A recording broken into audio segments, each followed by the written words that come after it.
हा हार जेव्हा केव्हा मी घालते तेव्हा याची लिंक किती ना, सोन्याचा असेल तर किती तोळ्याचा आहे, कधी करून घेतलीस, याबद्दलचे प्रश्न विचारले जातात.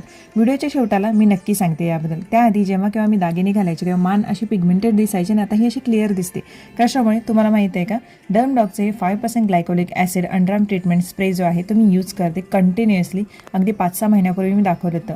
कोपरावरती त्यानंतर अंडरआर्मवरती अशा प्रकारे स्प्रे करून ते सुकवू द्यायचं. पायाच्या घोट्यावरती, मानेवरती हे तुम्ही स्प्रे केलात ना, कंटिन्युअसली वापरलं तर 4 आठवड्यामध्ये जो आहे तो व्हिजिबली डिफरन्स तुम्हाला दिसून येईल. बिफोर आफ्टर तुम्ही बघत आहात. त्यानंतर इतकी पिगमेंटेड अंडरआर्म सुद्धा क्युअर होतात. त्यांनी डर्मॅटॉलॉजिकली टेस्टेड सुद्धा आहे, क्लिनिकली प्रूव्हन आहे. आता हा हार आहे 7.5 तोळ्यांचा.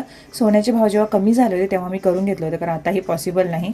हा स्प्रे तुम्हालाही हवा असेल, हा QR कोड तुम्ही स्कॅन करू शकता आणि त्यासोबतच purple.com वरती एक्सक्लुझिव्हली अवेलेबल आहे. सो चेकआउट करा. दागिने कोणतेही असू दे, जेव्हा आपली स्किन क्लिअर, ग्लोविंग आणि पिगमेंटेशन फ्री असेल तेव्हा सगळेच दागिने जे आहे ते उठून दिसतात.